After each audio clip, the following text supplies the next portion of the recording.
So yesterday, I did get in contact with my broker, and I got a price on some distiller grains. And so distiller grains right now is $3.40 a ton. But the thing about distiller grains is that distiller grains are 28% protein, and so and like 100 something percent energy.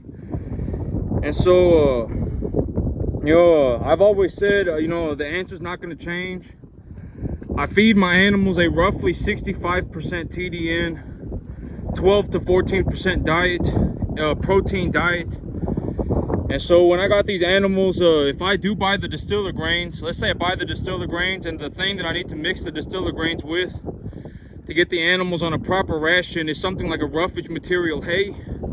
If I buy some roughage material hay, it'll be about a 6-7% protein. It'll be about 7% protein and about a 55 to 58% energy. And so if I mix the roughage material hay with the distiller grains, I think it's like a 3 parts hay. I did the math on a piece of paper, and I think it's like but I forgot. It's kind of hot outside, and I'm sweating, and I'm kind of a little lightheaded. I just got done dragging a wheelbarrow through the mud to get the animals through, to get the animals some feed, and the wheels have a bunch of mud in them, and so it was hard to pull the thing. And but I think it's like 3 parts hay and 3 parts roughage material and 1 part distiller grains. And when I run the numbers on the feed, when I run the numbers on the cost of the feed, it turns into like because okay, so I can purchase a roughage material, like big square bales. I can purchase like big square bales for like $140 a ton. A big square bale. Square bales usually cost more than round bales do. And so I can purchase big square bales for about $140 a ton delivered. And so if I run the numbers on the average, it'll cost me, I'm not exactly sure what it's going to cost me, but it's like $200 or so a ton or something. And so, that's good. I've already ran the numbers on how much are my animals eating. So I put my animals on a creep feed, and they ate about 700 pounds of it. And so as of right now, I know that if I put my animals on a 65% TDN, and their manure came out almost perfectly. I made sure to check their manure over the next 24 hours after I fed them the creep pellets, and they were pooping almost perfectly. It was almost a perfect manure score of 3. But these creep pellets, when you go and buy a creep pellet, they're the little calf pellets. They're the little small ones, and then they're the ones that are a little bit bigger, and they're about the size of your finger, about the size of the index finger, about that big. And if you feed them the creep pellets that are about the size of your finger, it'll make them have to chew their food. One of the bad things about feeding the animals calf pellets is that they will just essentially just swallow mouthfuls of it, and so they will overeat the calf pellet. But if you feed them the creep pellet that's about the size of your finger, they'll have to sit there and they'll have to chew on it, and then it will make them eat less. And so when I run the numbers, as of right now, I know that over a 24-hour period, my animals eat roughly 700 pounds of feed. My animals will eat roughly 700 pounds of feed, and animals that are this size, if they eat their fill, if they eat as much as they want to eat. If I feed them a 65% TDN diet, that is about 12 to 14% protein, if they eat as much as they want to eat, they will put on about 3 pounds a day. Each animal will put on roughly 3 pounds a day. On the low end, they'll put on about 2.5. They'll put on about 75 to 90 pounds a day. And so if I have 40 animals out here, they're putting on 100. I have 2 animals in the front, and I have 40 animals in the back right now. And so they'll put on roughly 100 to 120 pounds a day. So on the gross profit margin, on my gross profits, I'm making about $400 a day. But then I have the cost of the feed. I make about $350 a day. But that's the gross profit. That's how much money I make, but I mean, when you really think about it, that is what I mean by I make about $12,000-$14,000 a month, right? And so, you can, no matter which way I run the numbers almost always overlap. I make about $400 a day. And then on the $400 a day, I have to purchase about $700 of feed, I have to purchase about 700 pounds of feed. Or I can put them on grass. You know, if I put them on grass, you know, the thing about the grass is that if I put my animals on grass, it is very cheap. You know, for me to grow enough grass to feed about, you know, about 40 animals, it costs me about $550 a month. You know, I've collected these numbers over a couple years, over 2 years now. And if I grow enough grass to feed about 40 animals that are between, you know, 350 and 800 pounds, for me to grow enough grass to feed about 40 animals, it costs about $550 a month, almost every single month. Like, it does not matter. It costs me somewhere between $550 to $600 a month. Every single month for like the last 24 months. All right, and so like, you know, and so as of right now, I'm feeding them about 200 pounds of feed a day. I feed them about 200 pounds. I give them a mixture of corn and a high protein hay. So I mix corn and a high protein hay. I give them about 200 to 250 pounds of it a day. I put them on the grass for about an hour a day, and then I give them free choice roughage material. And their manure as of right now is looking very good. And my animals are looking very full. They got big old guts on them. You know, they're obviously putting on weight. And so I'm doing real good for myself. You know, and if I purchase feed, okay, let's say I have an estimate for what it costs me to purchase my feed, right? And it costs me $200 a ton. And it costs me $200 a ton. And so if I want to feed 700 pounds of feed, it's going to cost me roughly $70 a day, right? I mean, it's not rocket science. I mean, you can do all this with it's very simple math, and you can do this on a calculator. You know, you can just pull out a very, very basic calculator, and you can just run the numbers for yourself. You feed your animals until they stop eating. You give them a 65% TDN diet. You put them on a 12 to 14% diet, 12 to 14% protein diet. You just give them as much as they will eat over a 24-hour period. So if you start at noon on one day, you feed them just straight until noon the next day. You feed them until noon on the next day, and then you see how much they eat, right? You see how much they eat, and then you go, okay, my animals are eating this amount of food. If I go and I purchase XYZ feed materials and I feed it to my animals, it's going to cost me this much for 700 pounds. It's not rocket science, right? I mean, it's very, very, very basic math, right? And if you have a better idea, like, okay, I've always said, if you have a better idea, then go and do it your way. Don't do it my way if you have a better idea, right? Like, if you are genuinely like, oh man, if I put 2% of my animal, you know, if I put 15 grams of an ionophore into 2,000 pounds of feed, you know, and I mix this into a bale mixer, and I chop the feed into like 6-inch particles, and then I wet it down to 15% moisture, you know, and then I increase the energy from 65 to 70. Then I no longer need to feed my animals. You know, if you are doing stuff like that, then continue to do it your way.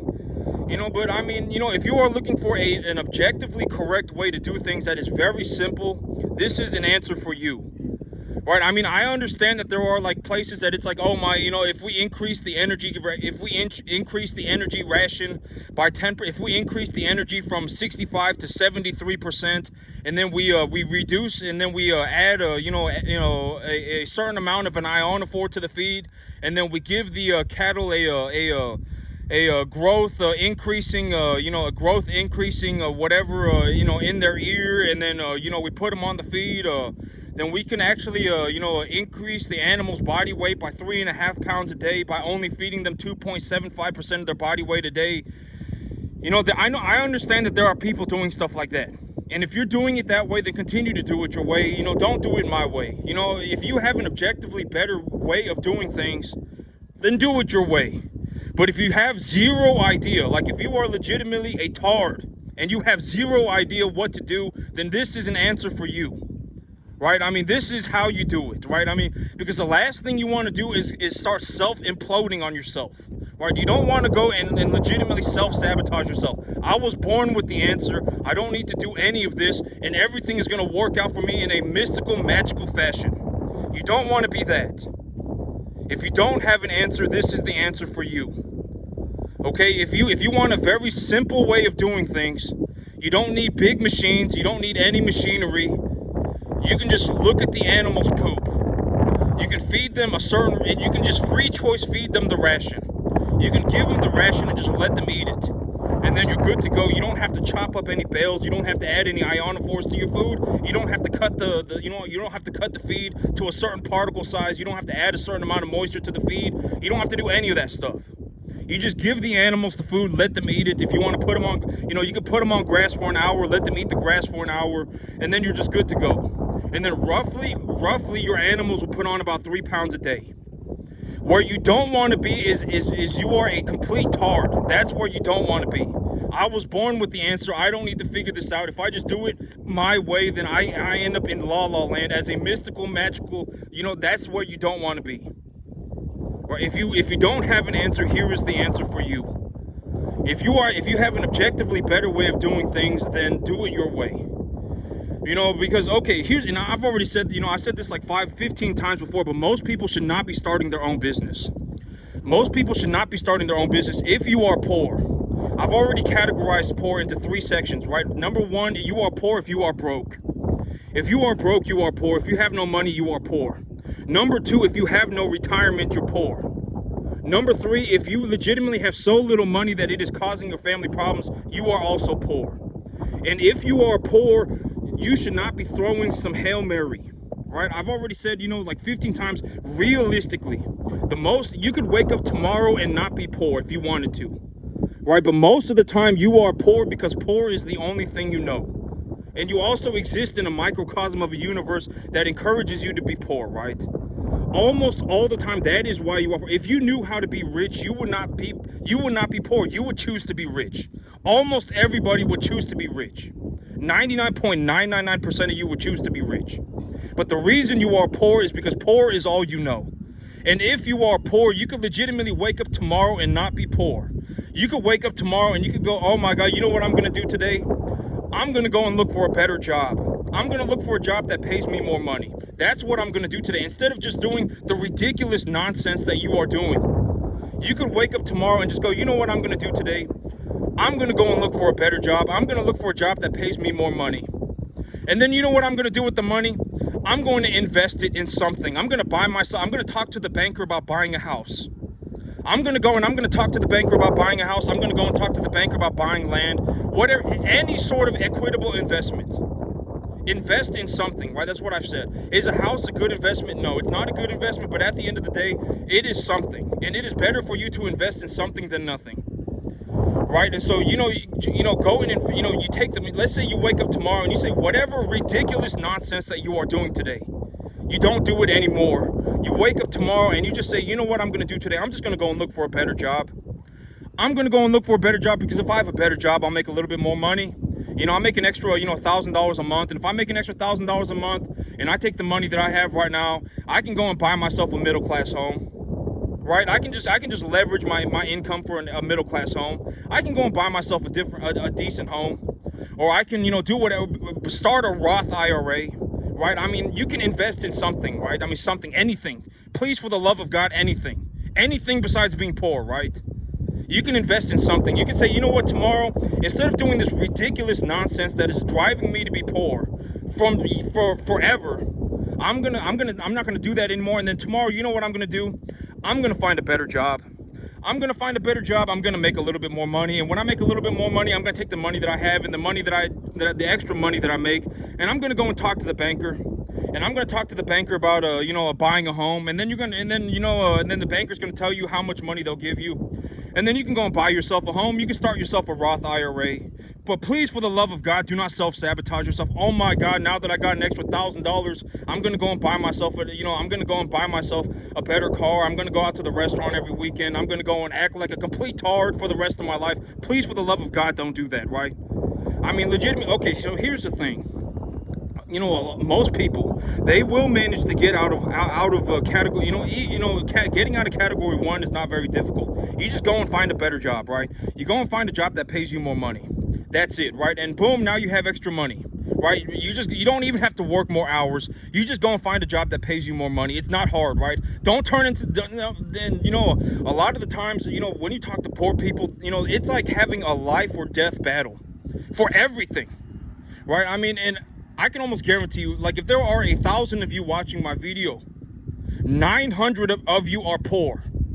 Either you're too young to realize it, you're going to grow up to be poor, or you are poor as of right now. You are. Don't lie to yourself, right?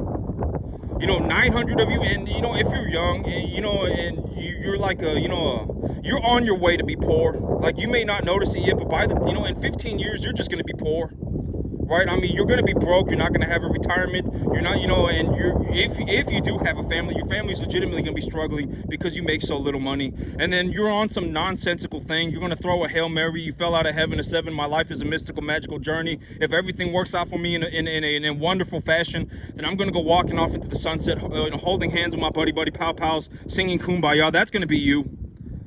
Right? And you don't want to end up like that.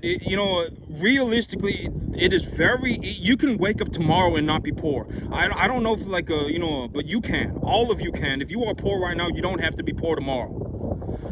Like, if I talk to somebody, right? If I talk to somebody and they said, you know what I'm doing right now? I'm looking for a better job because I'm looking for an extra pay. I'm looking for more payment because I'm looking for extra money because my wife wants a better home.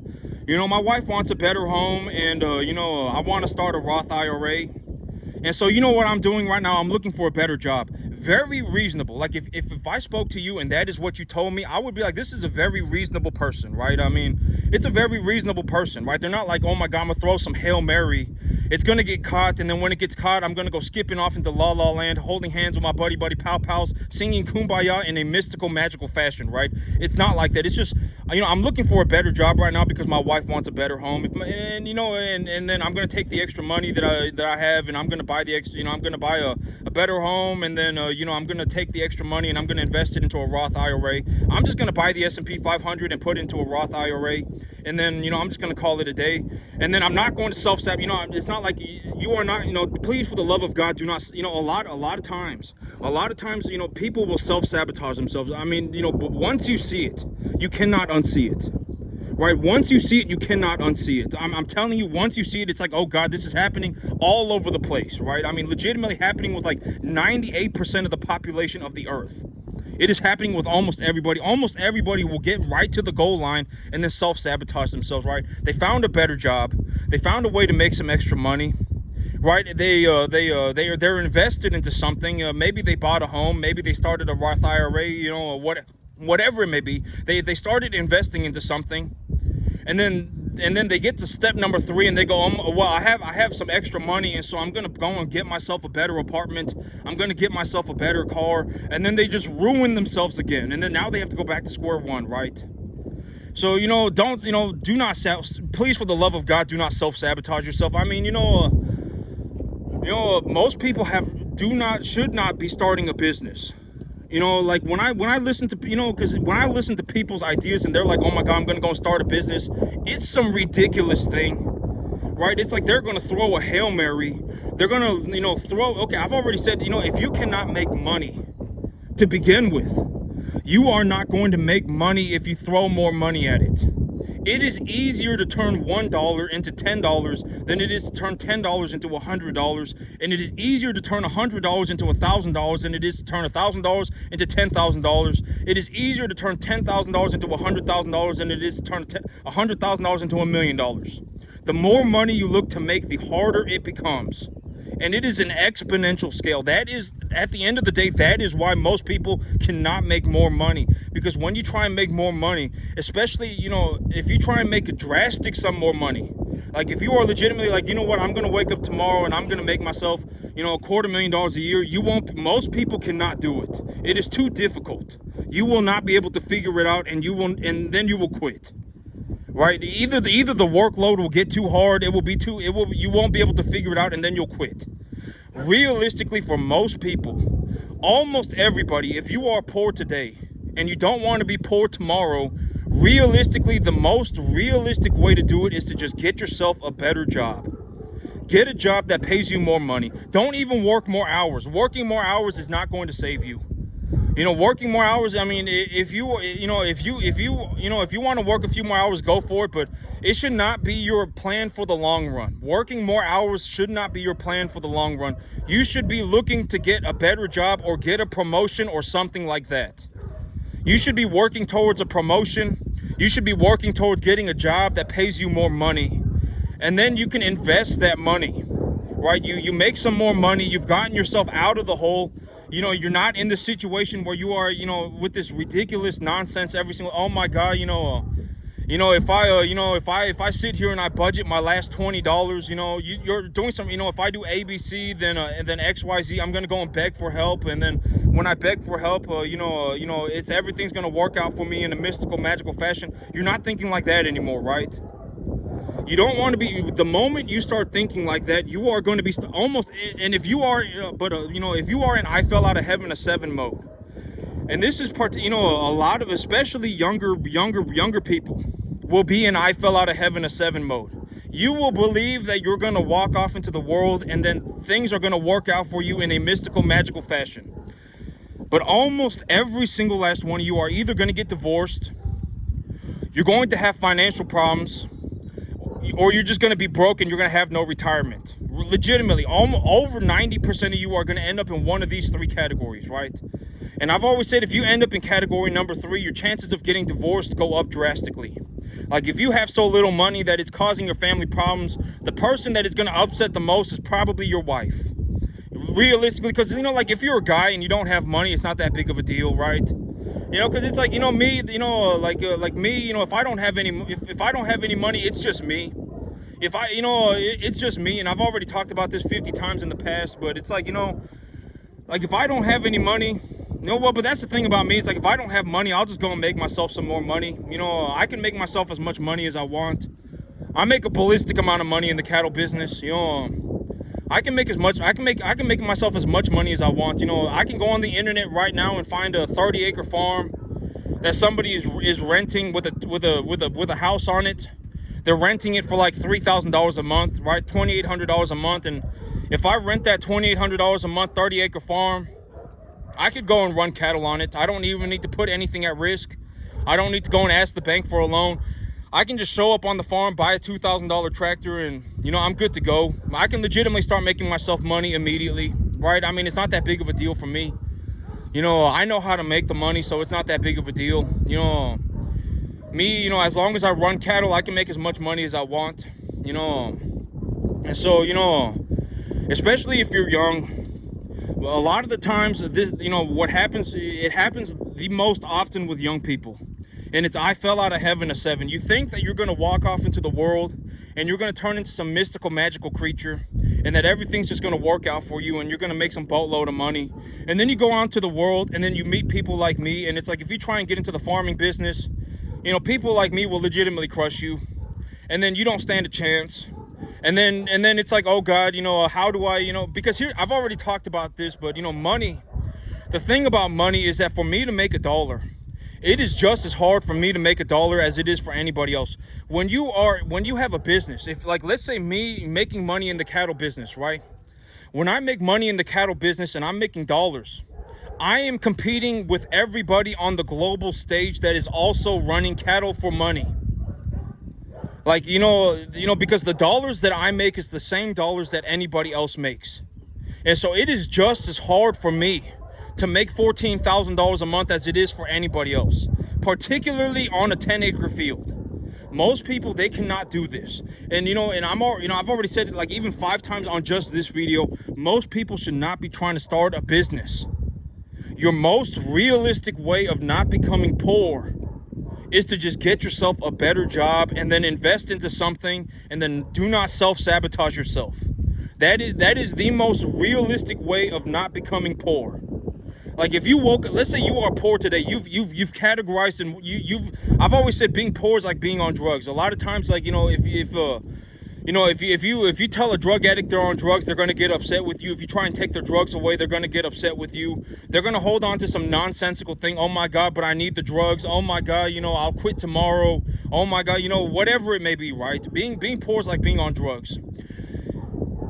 But if you are on drugs, if you recognize that you are on drugs, and then you recognize that it is a problem, the chances of you overcoming that drug addiction goes up drastically. And if you are poor, if you have categorized yourself in one of the 3 poor categories, it is very easy to not be poor. You just get a better job. I mean, go on the internet and look it up, right? Go on the internet, look up some jobs. Oh, well, these people over here, they're paying $25 an hour. It's not hard to make $25 an hour. It's not. I mean, you can get some kind of a license, right? I mean, you can go and drive a forklift, get a forklift license, right? I mean, you can go and work at a high-end restaurant. I mean, go and, or you can work at a decently busy restaurant and you'll still make $25 an hour, right? I mean, making $25 an hour is not difficult. And if making $25 an hour will legitimately save you from being poor, then just, then that is what you don't need to go and throw some Hail Mary. Oh my God, if I found a way to make $1 million, if I found a way to make $10 million, if I did some ridiculous nonsensical plan and went on a la la land journey, and I was skipping off into fairy tale land, then everything's gonna work out for me. But if it doesn't work out for me, then I'm gonna throw myself a pity party, and life is not fair. And oh my God, oh my God, oh my, and then you go on this ridiculous nonsensical poorness, right? But if you are poor, the most realistic way to not become poor is to just get yourself a better job and then invest into something. And once you've done those two things, do not self-sabotage yourself. That's it, right? I mean, it's like, start a Roth IRA, buy yourself a home, and then just call it a day, right? To find yourself a better job, start a Roth IRA, buy the S&P 500, and then just, put it in the Roth IRA, and then just, just buy yourself a home and then just call it a day. Is a home a good investment? Not really, because I've already talked about a home as an investment. The big problem with a home as an investment, and realistically, if I was going to look at something, me doing what I do, if I was going to look into just buying a straight up home, if I was looking to just buy a flat out home, I would purchase a fourplex before I bought a single. I've already talked about this, I've already talked about this repeatedly in the past, but if it was me, I would buy a fourplex before I purchased a single family home. I would purchase a 1,000 unit apartment complex before I purchased a fourplex. Realistically, I would. And I've already told you how to work the numbers, and I've spoke about this, repeatedly already, but do not ever take a bad deal. If you take a look at your numbers and you're like, these numbers are not looking good, then don't take the deal. I've always said, if somebody is giving, if you look at numbers and you go, oh, this is a bad deal, this is not a good deal, then go and look for a different deal, right? I mean, just go and look for something else. Don't sit there and, don't sit there and take the bad deal, right? I mean, if you believe that it is a bad deal, then don't take it. And I've already said it is better to purchase a decent asset. It is better to purchase something without problems for an average price than it is to purchase something that has problems for a cheaper price. Almost all the time, like if you show up at a house, unless you are like a contractor, like this is okay. I'll use a very realistic example. Let's say you go to a house and you have the inspector do an inspection on the property, and the inspector says, the air conditioner is old. The air conditioner is probably going to need to be replaced within the next 5 years, and the plumbing, the plumbing is starting to go bad or whatever, right? I mean, I don't know what contractors do. I don't know what they say. I don't know the specifics, but let's just say the air conditioner is going to go bad, or the roof is bad. The roof is bad. The roof needs to be replaced. The air conditioner needs to be replaced. There's termite damage, and then there's a foundation problem. I mean, this is a very good example. There's a foundation problem with the building. And the owner is selling the property for like 30% off. I wouldn't touch that building with a 10,000 foot pole, even if it was at a 30% discount. Because by the time you fix the foundation, by the time you've fixed the termite damage, and by the time you fix the roof, I mean, you may have actually paid more than the value of the home. And so it's like, if you show up at a house and, it's like the home is just okay, there's not any damage, it's relatively new. It was built in the last 15 years. It's relatively new. And, whatever it may be, and they want the appraisal value of the property, then sure, that's fine by me, right? I mean, that is more of like what I would be looking for, right? And so it's like, if it's a bad deal, don't take it. And I've already told you, if it is a bad deal, the way you attempt to work through a bad deal is either you work on the terms or you work on the price. Here's a very good example. I'll use this home as an example. Let's say you find a home with foundation problems, or you find a home and it has a bad roof, right? It has a bad roof. Or let's say you find a fourplex and the building is 30 years old, right? And the building is 30 years old. Some investment company is holding on to it, and the investment company is saying, "Oh well, we'll seller finance it to you. We'll seller finance it to you, and we want a certain amount of money for it. We want $1 million for it. And there's a fourplex, and the average with the renter in this building has every renter in this building has been in the building for over 10 years, and they haven't missed one payment. Every single one of the renters have been in the building for over 10 years, and they have not missed one payment. And they each pay, let's say, $1,250 a month. And so you say, okay, that's $5,000, right? That's fine. Or let's say they pay $1,500 a month. That's a $6,000, right? And you go to the bank and you say, I want to finance a down payment. They're asking for a 20% down payment on the loan, and they're going to seller finance the rest of it to me. And so you go to the bank and you talk to the banker and you say, I need a loan for $200,000. And the banker says, okay, we'll give you the loan for $200,000, but we want you to pay $1,000 a month. We want you to pay $1,500 a month. Let's just say they want you to pay $1,500 a month. And so you say, okay, $1,500 a month, and then you go and then you take a look at the seller financing contract, and it says, okay, we'll sell you the property at 7% interest for $1 million, and we want a 20% down payment, and then we'll lend you the other $800,000. And so you say, okay, and you sit there and you take a look at the numbers, and you run the numbers, and you say, well, if I finance this property, it's going to cost it's going to cost like $6,500 a month, right? It's going to cost like $6,500 a month, and the building makes about $6,000. And so you would be underwater $500 a month, even if if you included the equity on the property. If you have a massive amount of excess cash flow, then then that's different. But the equity does, there is equity retention in the property, et cetera, et cetera. And so you take a look at the property and you say, well, I can't do that, right? Well, because if I did that, it would be a bad deal. And if I did that, it would be a bad deal. And I would be underwater. And let's say you wait 120 days and the property's still on the market and it's $850,000. They've reduced the listing price of the property to $850,000.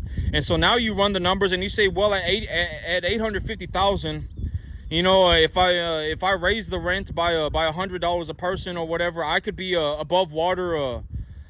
I could be above water $400 a month, right? I would be above water $500 a month. And so you take a look at it and you say, you know what? If I just work on the terms, or if I just work on the price of the building, then I can make this work. I can make this, net cash flow about $1,500 a month. And if it nets a cash flow of $1,500 a month, and each renter is paying $1,500 a month, if one of the renters leaves the property, I will still be able to pay for the property. I will still be able to float the debt service with the money that is being produced by the property itself, right? And so you take a look at the numbers and you say, okay, well, if instead of taking a 30-year term, they take a 40-year term, you always either work on the terms or you work on the price.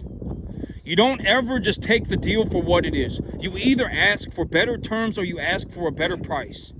So if they want $850,000 and they are offering it to you on an 80% loan, they will seller finance 80% of the property to you on a 30-year term. You ask for a 40-year term, right? You say, maybe for maybe we can, instead of me repaying you over 30 years, I will repay you over 40 years. If they say no to that, then you say, maybe you give me a non-payment contract for 2 years. I do not have to pay you for the first 2 years of the loan. If you seller finance it to me, maybe maybe we can work on that. I don't pay you for the first 2 years of the loan. Work on the terms. If they say no to that, then you say, well, maybe I give you a whatever the terms may be, right? You can work, and if they do not want to work on the terms, then you work on the price. $850 is a little bit too much. Maybe we can do $750, right? Maybe we can do $750 on the seller finance, because if they're or 7% interest is too much. You can work on the terms. Always either work on the terms or work on the price. Always. Do not ever take a contract for what it is. Ever. If they are not willing to negotiate, then go and find a different deal. All the time. Do not ever just take a contract. Always negotiate the contract. And when you negotiate the contract, it does not matter what you are buying. You could be buying a house. You could be buying a car. You could be buying an investment property. It does not matter what you are buying. Always either negotiate the terms or negotiate the price. Always. And if the person who is selling the said asset is not willing to negotiate, then find a different seller. Find a different opportunity, and always only take an opportunity if it is beneficial to you. Always. Do not ever take a bad deal. Ever. You know, if you think that you are going to have problems, you know, like if you buy a house, or let's say you look at a property and you go, oh, you know, if this thing works out for me in some mystical, magical fashion, I'm going to buy the land right now with all the money that I have, and then I'm going to hold on to the land, and you know, and it's going to work out for me in some mystical, magical fashion. And when it works out for me in a mystical, magical fashion, I'm going to get to build a home on it. Don't do that. Just go and buy a piece of land with a home on it. Always, you know. And this is actually one of the things that I'm doing right now, is that I'm considering, because, you know, I've been taking a look around at properties, and you know, if you build a home on a rural piece of land, if you build a home on a piece of land, and your house is legitimately the only house, like on a 100-acre tract, you have a 100-acre tract and your house is the only house on it, it is going to be extremely expensive to build that house. Extremely expensive. But if you buy the house 5 minutes away from your property, in some developmental area, like they are just building houses all over the place, the house in that developmental area will be much cheaper. Much cheaper. And so, you know, but you always just look around at different deals, right? Look around at different deals and always find something that is advantageous to you. If it is a bad deal, do not take it. If you see a deal that has possibility, you look at a deal and you're like, oh, you know, this deal, I can make some money on this deal. If you see a deal and you go, oh, you know, I actually could make some money on this property, you negotiate either the terms or you negotiate the price. Always. You do not ever just give them what they want. You do not do that, ever. You always either negotiate the terms or you negotiate the price. Always. If they want a 30-year loan, if they want to give you a 30-year loan, you ask for 40. If they want 10% interest, you ask for 5. If they want to give you, you know, if they want to sell the property at $850, you say $750. You always either negotiate the terms or you negotiate the price. Always. And if they are not willing to negotiate, then go and find a different deal. There are deals all over the place. You can find something. And so, like, when you take a look, and we'll take the real estate example for an example. Let's say you take a look at the property. It's a fourplex. And the building is 30 years old, and it's being held by some investment company. I actually took a look at a property like this. The reason that I know this property is because I was actually taking a look at this property about 3 years ago. You know, you got a fourplex and it's 30 years old. You got a fourplex and it's 30 years old. You take a look at the rental contracts. The each renter is paying $1,500 a month, and this was it was maybe about 2.5 years ago. And, you know, rates were very low. Rates were like 4%. Rates were like sub 4% at that time. You know, rates are like, almost 7% now. Rates have almost doubled.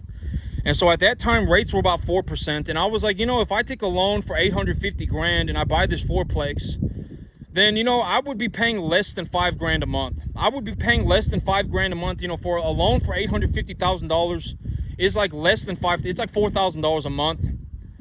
You know, and this building is making like the building is making like $5,000. You know, each renter is paying like $1,250 a month, or whatever it may be. I don't remember exactly the amount that each renter was paying. And I ran the numbers and I was like, you know what? If I bought this building, you know, I would not be able to depreciate it, but I would be a net positive about $1,000 a month. And, you know, and if you find a building like that and you go, well, when you run the numbers, you know, and you say, okay, as of right this moment, there is a net cash flow of about $1,000 a month on this building. There is a net cash flow of over $1,000 on the building, of about $1,000 on the building. The building is 30 years old. It's being held by some investment company. So they are probably selling it because they want to take their equity and purchase a different building, a newer building that they can depreciate on their taxes, right? I just put 2 and 2 together. I was looking at the deal and I just put it together in my head. I said, the reason they are probably selling this building is probably because they want to take the equity from the building, put it into another building that is newer, probably tax defer it, and then just, and then they can, they can have their new building, they can depreciate it, and then they can just do whatever they are doing on the new building, right? And I was taking a look at the rental contracts and taking a look at the building, and I was like, this building is producing about a $1,000 excess of cash flow a month. And if you find a building like that, if you find something like that, do not go and accept the deal. Even if it looks good on paper right now, do not take the deal. Always either work on the terms or work on the price. If the seller is not willing to seller finance it to you, if they're not willing to give you a decent rate on it, if they're not willing to work with you on the loan terms, if they're not willing to give you a two-year non-payment contract, if they want commercial lending, right? Like, let's say you go and talk to the seller and they say, you know what, we want commercial lending. You need to go to a commercial bank to get the loan for this property. Okay, well, I will do that. But I want a discount on the listing price. If you want me to go to the bank right now and get a commercial loan, I will do that. But I want a discount. And and I'm actually doing a real estate deal right now. And I'll actually tell you what is going on with my deal as of right this moment. So I asked the lender for a 1-year option period. They said no. I said, that's fine. I'll give you a 30% down payment, but I want a 2-year non-payment agreement. They said no. So I said, that's fine. So right now, the deal that I have offered them is I will give you commercial lending. I will go to the bank and I will take a commercial loan, but I want a 20% discount on the property. That is the loan that I have given them. What I am ultimately looking for them to do is to stop saying no. I want them to stop saying no, and I want them to start negotiating. Okay, well, if you go to the commercial bank and take a commercial loan, if you go to the bank and take a commercial loan, and you give me the commercial loan, then I won't give you a 20% discount. I'll give you a 10% discount. Well, I want them to start negotiating. Well, if you want a 10% discount instead of a 20% discount, then I want a 6-month option period. You don't ever just say yes. You always negotiate. Always negotiate. Do not ever just say yes. If you need to, just say no and walk away. Always. And only take a deal if it is good for you. Only. Ever. And if you take a look around for long enough, you will find a good deal. Always. There are thousands of deals on the market. And so that is what is happening with my deal right now. I said, I will give you listing price. I will give you the price that you want. You want 370 grand. I will give you 370 grand. But I want a 1-year option contract. They just flat out told me no. I said, well, that is fine. I will give you a 30% down payment. I will close the contract with a 30% down payment. But if I give you a 30% down payment, I want a 2-year non-payment agreement. For the first 2 years of me having the property, I do not pay you anything. They said no to that. And also, one of the things that they offered me that they want as a part of the contract is 10% interest. And they also want, a 2-year prepayment penalty.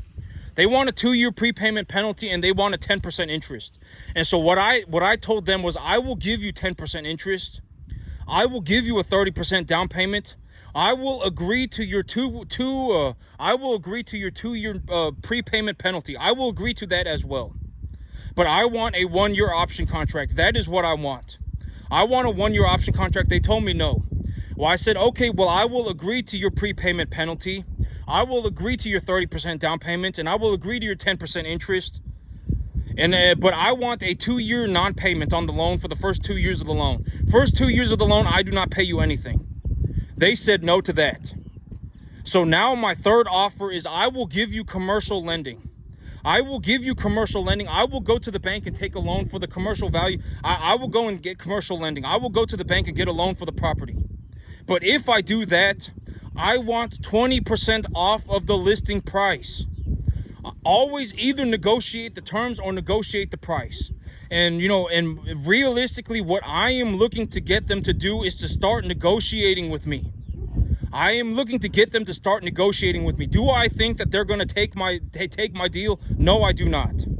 But let's say they counter offer and they say, we don't want to give you a 20% discount on the property. We want to give you a 10% discount.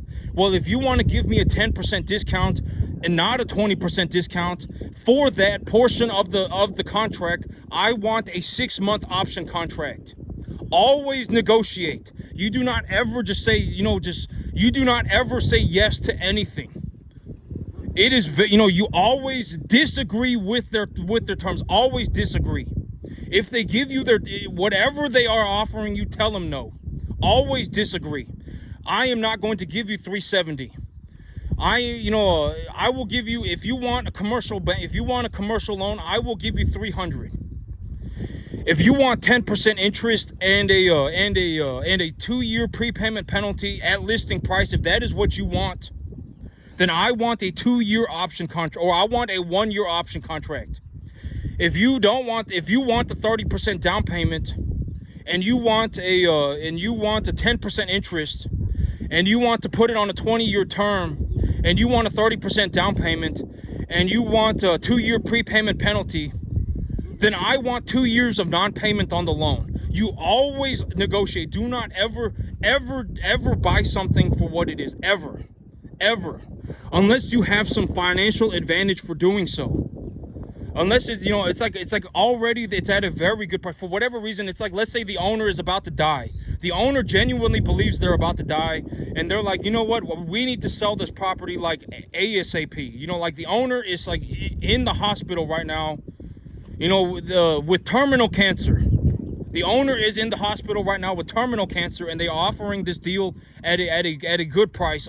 They are already offering it at a very good deal. Then sure, I mean, something like that, maybe, something like that, and if it's a good deal to begin with, like it's producing an excess cash flow of a significant amount, then sure. You might want to swoop up on that deal very quickly, because if it is a very good deal, somebody's going to find it. If somebody's going to find it, and somebody's going to do it. If it's a very good deal to begin with, somebody's going to find it and somebody's going to take it. But almost always, you want to negotiate the contract. Always. You either negotiate the terms or you negotiate the price. It does not matter what you are talking about. It could be even if you are at the car dealership and you are purchasing a car. If you are at the car dealership purchasing a car, if they want the MSRP of the car, then tell them you want 0% interest on a 6-year term. If they want 5% interest on a 6-year term, tell them you want 20% off of the car. Right? I mean, always negotiate the contract. Always. Do not ever just take the contract for what it is. Always negotiate the contract. And the most effective way to negotiate a contract is to negotiate the terms, or you negotiate the price. You don't try and negotiate both. If you try and negotiate both, usually it turns into it's not going to work out for you, because then it's kind of a ridiculous situation on your part. You should not be trying to negotiate both. And so if you show up at a property, let's say they're selling it for $850, your loan is going to cost $4,000 a month, and the property produces $5,000. And so you're producing a net cash flow of $1,000 a month. And let's say you take a look at the loan and you say, they're offering me a seller financing contract. They want 20% down. They want to put it on a 30-year term at 10% interest. And if they do that, then I will net cash flow about $1,000 on this property. And you take a look at that property and you say, well, what if one of the renters just leaves the property? Well, what if one of the renters does not pay? What if one of the renters just vanishes tomorrow? Then, then I need an extra $500 of net profit. So I'm going to lowball myself. And if I can make this property produce an extra $500 a month, it does not matter even if one of the renters leaves, I still produce enough money to float my debt service for the commercial debt, right? And so you take a look at the property and you say, okay, well, if instead of 10% interest, if instead of 10% interest, I got 7% interest, that would make it work. If instead of a 30-year loan, they gave me a 40-year loan, that would make it work. If instead of me paying $850,000, I paid $750,000, that would make it work. if they gave me a non-payment agreement for the first year or two that I own the property, that would make it work. Something. You have to come up with something. And when you come up with a deal, the deal should be in your favor. Right? I mean, always make sure that the deal is in your favor. And if they say no to your deal, find a different deal. Somebody, because it's not like even ridiculous, right? I mean, if they're willing to sell or finance it to you for a 10% interest and you ask for 7%, that's not ridiculous, right? If they, if you agree to all of their terms and give them their listing price and you ask for a 1-year non-payment, that's not ridiculous. If you give them a commercial loan, if you give them the commercial loan and then you ask for a 10% discount on the listing price, that is not ridiculous. If you start coming up with all of these terms, give me a 10% discount, give me a 40-year loan, give me a 5% interest rate, give me a 1-year that is ridiculous, right? So it's not ridiculous. Always negotiate the contract. Always. And if they say no and they are just dead set on doing their ridiculousness, then go and find a different deal. Always just go and find a different deal. You will find something that works in your favor and then take that deal instead. Always. I mean, don't ever take a bad deal, ever. Ever. It does not matter what kind of deal you're looking at. It could be a truck, it could be a tractor, it could be a house, it could be a business, it could be anything. It could be a loan. Don't ever take a bad deal, ever. Don't ever, if they're offering you, 25% interest on a loan, don't ever take it. If they're offering you 15% interest on a loan, don't take it. Right? I mean, don't ever take a deal that is not in your favor, ever. It does not matter what you are doing. Do not ever take a deal that is not in your favor, ever.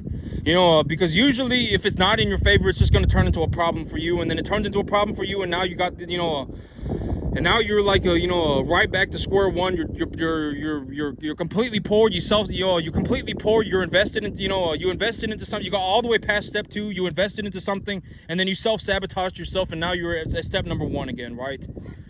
And so the whole idea is for you to not be poor anymore. And so, and you don't have to go and invest into anything. You can just go and get a better job. But that's also the big problem about having a home as the whole big idea is that you don't want a home as your entire store of net worth. You don't want your entirety of net worth stored in your home, because if the entirety of your net worth is stored in your home, when you retire, you will not have any money coming to you. You will not have anything producing you any money. That's ultimately why you do not want to have your entire net worth in a home. Is because if you have your entire net worth in a home, when you retire, you're not going to have any money. Because, I mean, what are you going to do? Sell your home to have money? I mean, what are you going to do? HELOC your property to have money, right? I mean, that's ridiculous.